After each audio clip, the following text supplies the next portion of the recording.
In my last post, I was talking about my call to the pastoral ministry.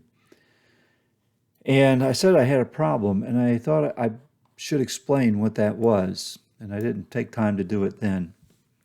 You see, I was a degreed mechanical engineer. I worked in engineering field for some time, and engineers were making a lot of money, and I made a lot of money as an engineer. And I wanted to keep on making the big bucks, but also I felt this call to pastoring, and I was divided on those things, and I didn't want to give up the big money, honestly. It's the problem between the flesh and the spirit. I mean, it was an issue. Am I going to trust God or not? And God had been faithful to us and always proved his faithfulness. So I shouldn't have doubted him. But yet there was this thing. So I decided what I was going to do. I was going to be a bivocational minister. And that meant that I would be able to keep my engineering job with the big pay I was getting. And then pastor kind of on the side. I didn't really know what I was talking about. And again, it was a problem between the flesh and the spirit. I think this was really what was at risk here. So as I was studying for my doctorate of ministry at that time, one of the courses I had was the prophets of Israel. And I read in there about Elisha's call to be a prophet. And what happened was Elijah saw him plowing in a field with his 12 yoke of oxen.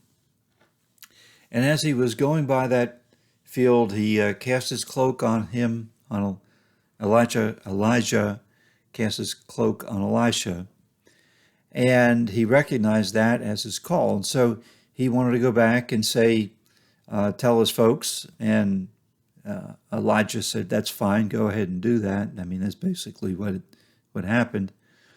But he goes back, and what he does is rather interesting, and this is what struck me. He takes and he slaughters his oxen and burns his plowing instruments. Now that is significant because what it tells me is that Elisha was he was giving up his former occupation completely. And he was leaving that occupation to work with Elijah and become the prophet that he was called to be. This is an issue I think that all of us enter. It's one of surrender. It's one of, are we going to give up our lives? Are we going to give up the things that we really hold to dearly and we say we can't live without? And are we really going to trust God? That's really the issue.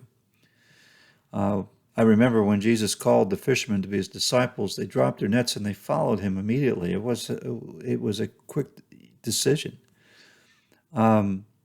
And Jesus once told his disciples, if anyone would come after me, let him deny himself and take up his cross and follow me. It's another issue of surrender. Am I really, really ready to give up?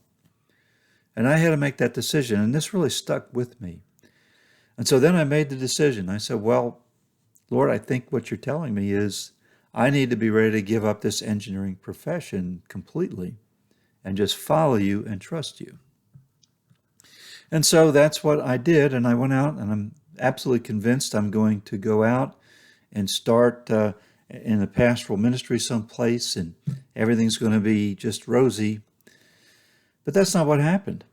What happened was, after I made a decision to give up and go full-time in the pastorate, I ended up being called to start up a church on a college campus, which is a ministry which is going to reach college students.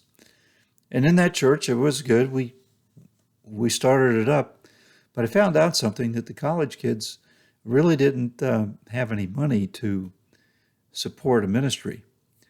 And so my first year salary from the college was $100 per month from the college students.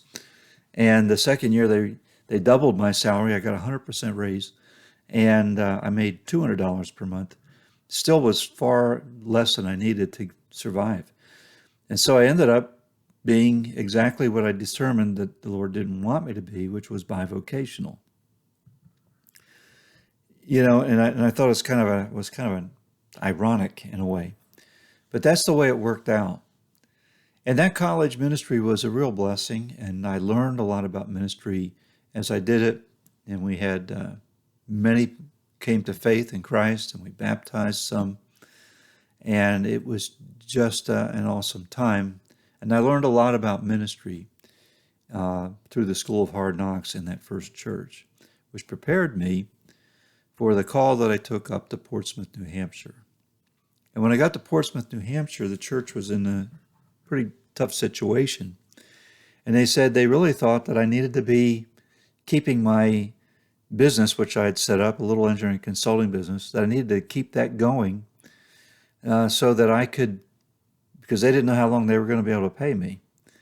And I said, no, I don't believe that's what the Lord wants. I think now it's time for me to be all in. And the work is just too much, too complicated, it's too difficult to do for what they needed at that time bivocationally. Well, my last post on this will be tomorrow, and I'm going to talk about the ministry in New Hampshire and what I went through up there and how the Lord blessed us there. So anyhow, that's the story. That was my problem. And so the thing is this, friends, we need to be all in for Jesus. And that doesn't mean that all of us are going to be called to give up our vocation and do something different. For me, that's what happened. But it does mean that our priorities have to be 100% online with what Jesus wants. And that's exactly the decision that I came to. And as soon as I did, doors of opportunity started to open for ministry.